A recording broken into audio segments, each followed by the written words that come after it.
Greetings, friends. We continuing looking at the book of Job, pilgrimaging the book of Job, and we are almost towards the end of our Bible study series. Last time we were talking about the clay days man, whereby in deep anguish Job reached the point of trying to find a mediator between him and God, because he had asked several questions without answers. He did a self-examination and introspection, trying to check exactly where he had gone wrong, where he had wronged God. But again, I want to believe that he was convinced beyond reasonable doubt, beyond grave doubt, that he did absolutely nothing wrong. So he would not understand, Job could not understand the effort he was putting to be a perfect person, but the level of punishment that God inflicted on him. And because of that, Job requested for a mediator. He said, maybe I need someone to come between me and God and ask on my behalf if I wronged God in any way, so that maybe I can correct and stop this suffering.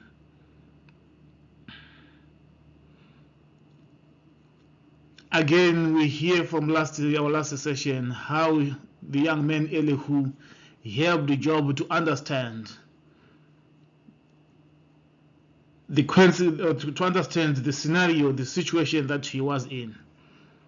But again today, Job chapter 38 verses 1 through 41, Job is asking another very, very, very serious question here. Where are you, God?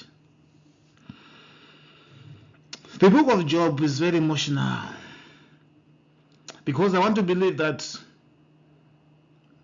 most of us have gone through not exactly the same pain as Job, but we have gone through some level of unbearable pain in our lives. Pain that we have caused ourselves, and the pain that was caused by others on us. But at the end of the day, as a believer who is convinced that the God whom we believe in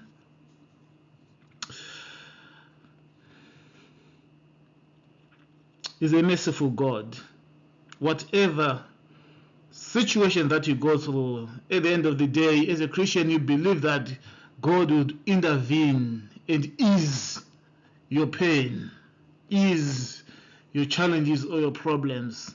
So the moment you continue walking in the dark, in the storm, and not really finding any meaningful answers, you will be tempted to ask the same question: where are you, God?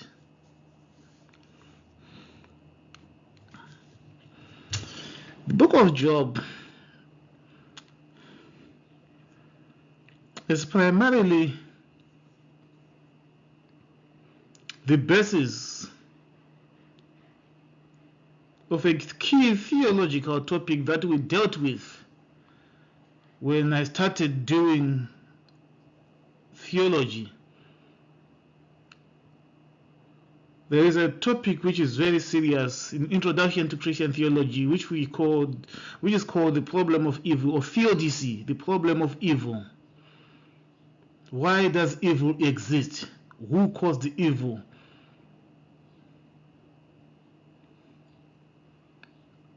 And this is exactly where the book of Job takes me back to, the problem of evil.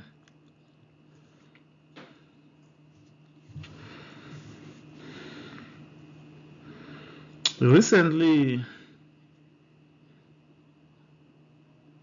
in my country, there was a tragedy that happened. whereby a family of 6 perished at once in a road accident. This is a mother with 5 children. They're driving from the city to their rural home. They left the husband at home at work because he was working. They left him at home, and they drove to the rural to see the in-laws and stuff. On their way, they had a head-on accident. They all perished at once. So I put myself in the shoes of this man who was left behind all of a sudden without a wife. All of a sudden without 5 children. All of a sudden without valuable property. And I would guess that in this kind of situation, you will have every right as a human being to ask the same question that Job asked: where are you, God?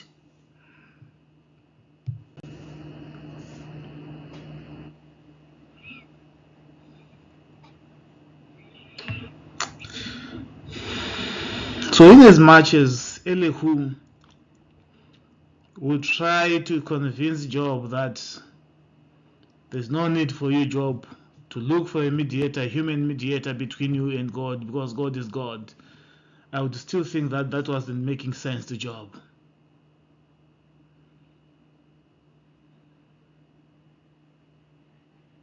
So for Elihu, his major concern was in the entire dialogue between Job and his 3 friends. No one thought about God. In all their conversations, everyone was worried about God, about Job, but no one thought about God.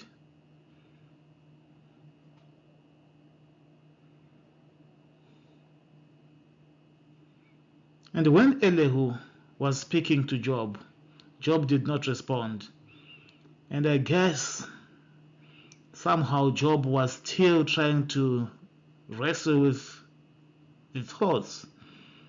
Is this really making sense, or can this really be a justification for me not to question the existence of God? Because the question that was bothering Job in all this was very simple: where are you, God, in my situation?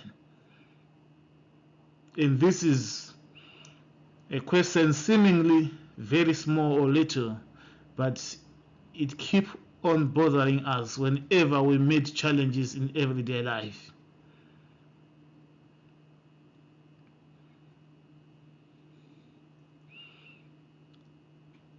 But our focus today is not necessarily on the question, where are you, God? Our focus today is on the responses. How did God respond to Job? How did God respond to Job?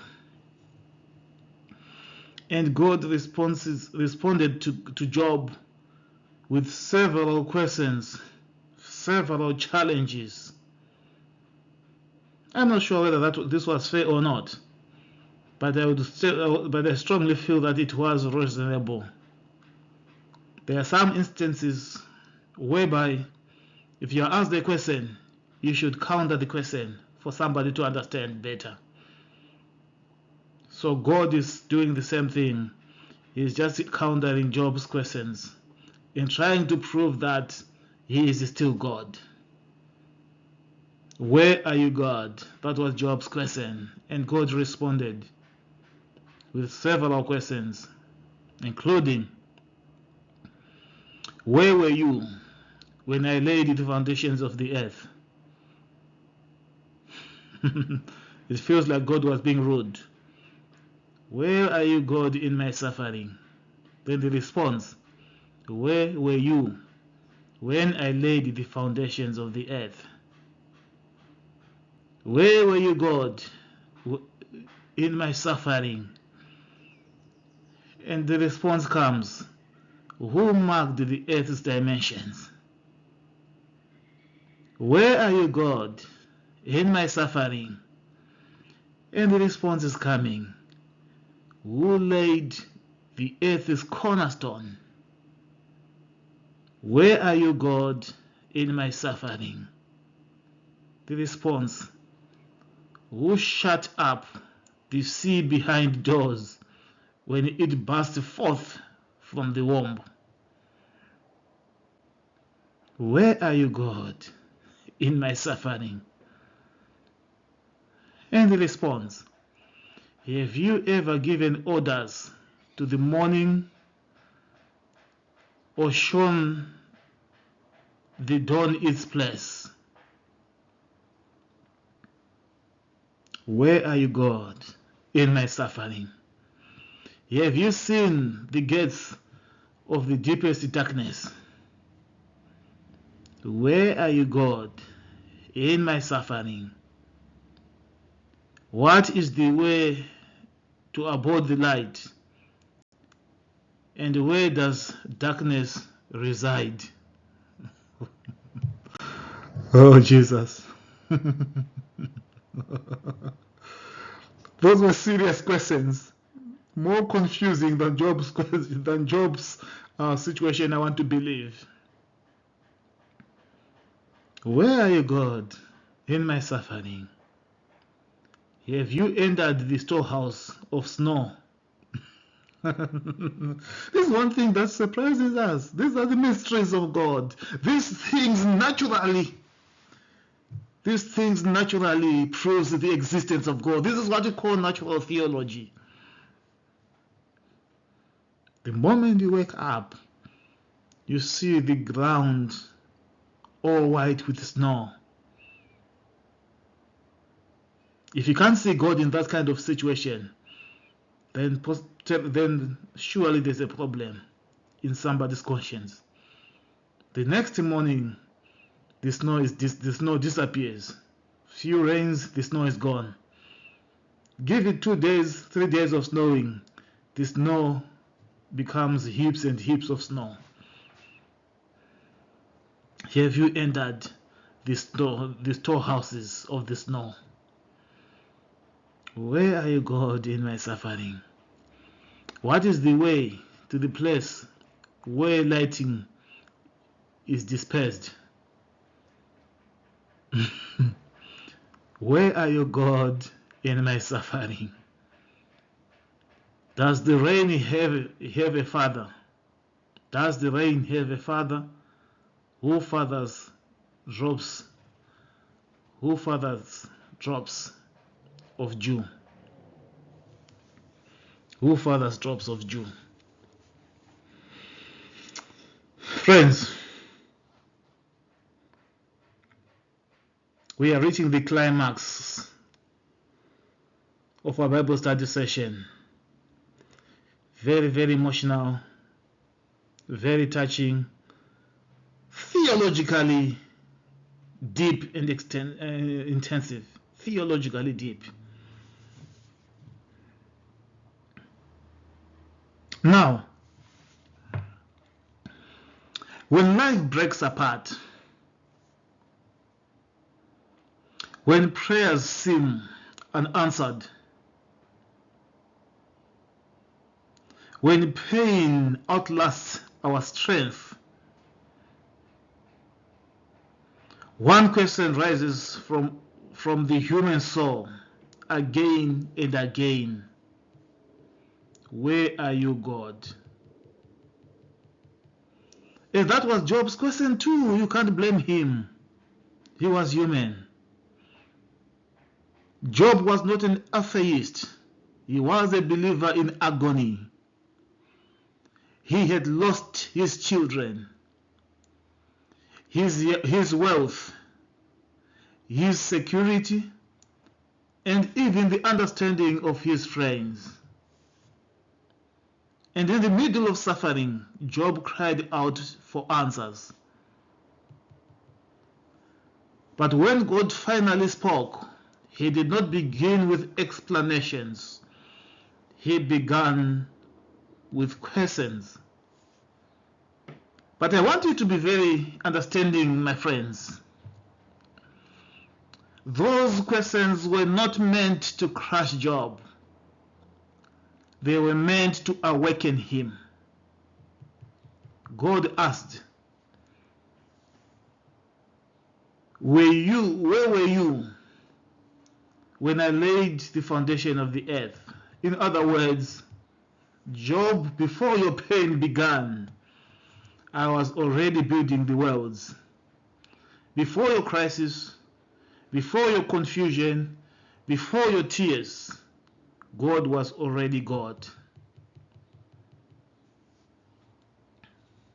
Then he asked, who marked the earth's dimensions? Friends, human beings measure everything. We measure success. We measure time.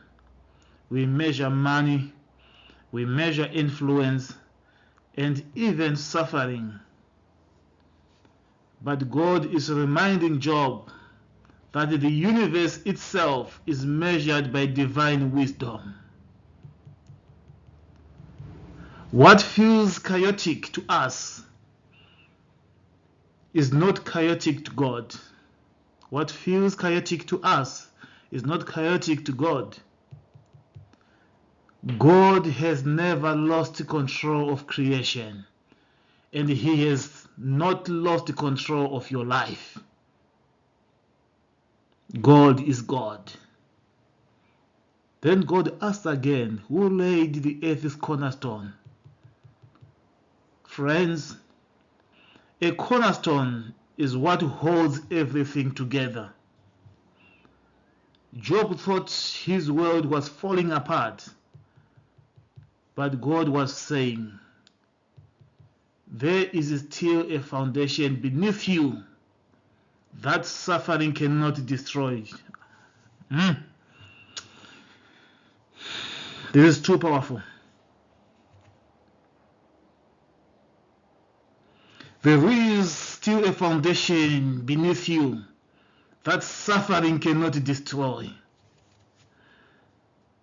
We have gone through terrible phases of suffering in our lives, to the extent that sometimes we feel like the world is crashing on us. But we are still going. We are still surviving, because there is still a foundation beneath us that suffering cannot destroy. Theologically, this is powerful because it reminds us that God's sovereignty is deeper than our circumstances.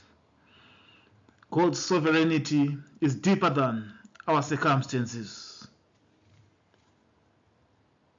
Even when life shakes, God's purpose remains unshaken. Even when life shakes, God's purpose remains unshaken. God asks a question, who shut the sea behind the doors when it bursts forth from the womb? In Scripture, the sea often represents chaos, fear, and uncontrollable power. God says, even chaos has boundaries. Even chaos has boundaries. The waves only go where God permits them to go. God will never put you in a situation where you cannot, in a situation that you cannot hold or conquer or overcome. The waves can only go where God permits them to go. Friend, your storm may be loud, but it is not limitless. Your storm may be loud, but it is not limitless. Your pain may be real, but it is not the ruler. Your pain may be real, but it's not the ruler. God is still tells the seas, this far and not further. Then comes one of the most beautiful questions.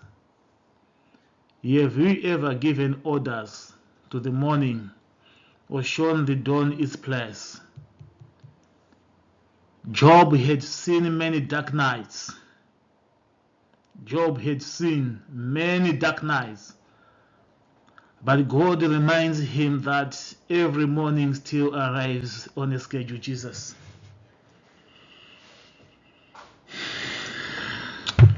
This is too powerful.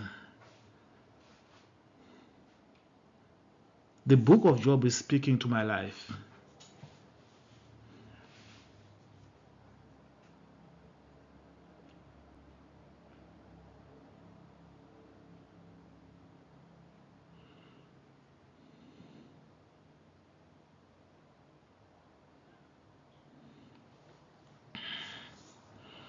Job had seen many dark nights, but God reminds him that every morning still arrives on a schedule. Morning never misses a schedule. Morning never misses a schedule. Every morning still arrives on a schedule. So seasons of darkness, friends, come, but they go definitely, because every morning comes on a schedule. Because darkness has the final word, God commands the dawn. And maybe someone listening today feels trapped in a long night spiritually, emotionally, or mentally.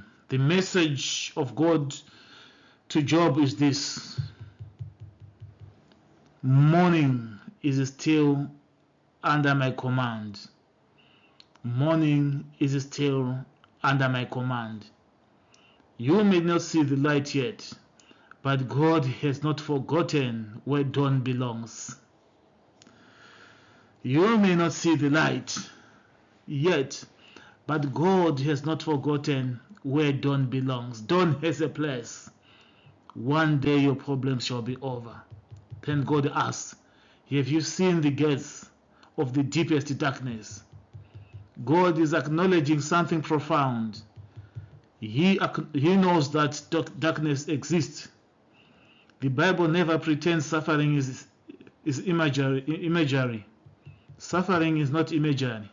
Suffering is not fiction. Suffering is real, and this is what God is acknowledging. God does not mock human pain. God does not mock human pain. Instead, he reveals that even in the deepest darkness, has gates, meaning darkness itself is still under divine authority. There is no depression so deep, no grief so heavy, no valley so dark that God cannot enter it. And finally, God asks, what is the way to abode? What is the way to the abode of light? And where does darkness reside? What a question. Human beings still struggle to understand light, matter, life, suffering, and eternity. Yet God governs them all effortlessly. The point of God's speech to Job is not, Job, your pain does not matter. The point is, Job, if I can govern galaxies, seas, dawns, and darkness itself, can you trust me even when you do not understand me? Can you trust me even if you do not understand me? That is the heart of the book of Job. Faith is not always having answers. Faith is not always about having answers. Faith is trusting the character of God when answers are absent. Faith is trusting the character of God when answers are absent. Job wanted an explanation. God gave him revelation. And revelation is greater than explanation, because sometimes the greatest comfort is knowing why. It is not knowing who still reigns. So, if today your heart is asking, where are you, God? Listen carefully to the voice from Job. God is in the foundations. God is in the measurements. God is in the storm boundaries. God is in the sunrise. God is in the darkness. God is over the light, and above all, God is still on the throne. Where are you, God? Then, of course, final questions. Chapter 40, verse 1. God asked Job, will the one who contends with the Almighty correct him? And to show that Job had been challenged and Job had repented from his doubts and Job had been revived, his answers were very simple and very, very pregnant with faith. His answers showed that he had amazing faith again in God. I am not worthy. How can I reply to you? I put my hand over my mouth. Who has the claim against me that I must pay? This is God asking. Everything under heaven and the earth belongs to me. Job's answer, I know you can do all things. No purpose of yours can be thwarted. And because of this deep, amazing faith that Job is showing now, the level of maturity, the level of understanding, and the level of faith that Job is presenting to us now, at the end of the day, we see now in our next session, God restoring Job's fortunes again. Where are you, God? Be blessed.